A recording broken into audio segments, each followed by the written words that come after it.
చైనాలో ప్రస్తుతం బంగారం ధర కంటే కోతుల ధరలే ఎక్కువగా పెరిగిపోతున్నాయి. వినడానికి ఆశ్చర్యంగా ఉన్నా ఇది నిజం. చైనాలో కొత్త ఔషధాలపై జరుగుతున్న విపరీతమైన పరిశోధనల కారణంగా ల్యాబ్లలో ప్రయోగాల కోసం వాడే కోతుల డిమాండ్ ఆకాశాన్ని తాకుతోంది. ఒక్కో కోతి ధర ఇప్పుడు సుమారు 1,40,000 యువాన్లు, దాదాపు 18.37 లక్షలు పలుకుతోంది.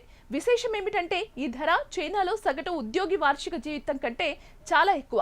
గత 5 ఏళ్లలో వీటి ధరలు ఏకంగా రెట్టింపయ్యాయి. సాధారణంగా ఏదైనా కొత్త మందును మార్కెట్లోకి తెచ్చే ముందు ఫ్రీ క్లినికల్ ట్రయల్స్ నిర్వహిస్తారు. అంటే ఆ మందు శరీరంలో ఎలా పనిచేస్తుంది, ఏవైనా సైడ్ ఎఫెక్ట్స్ ఉన్నాయా వంటివి తెలుసుకోవడానికి వీటిపై ప్రయోగాలు చేస్తారు. ఇటీవల చైనా బయోటెక్ కంపెనీలు గ్లోబల్ ఫార్మా సంస్థలతో భారీ డీల్స్ కుదుర్చుకోవడంతో ఈ ప్రయోగాలు మరింత పెరిగాయి.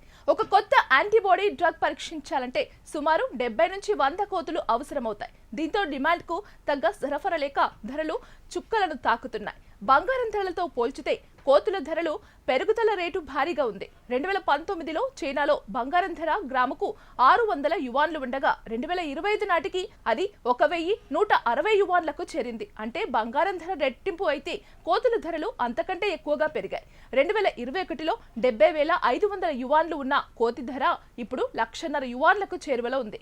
2023లో కోవిడ్ వ్యాక్సిన్ల పరీక్షల సమయంలో అయితే ఒక్క కోతిని 1,70,000 యువాన్లు చొప్పున ప్రభుత్వం కొనుగోలు చేసింది.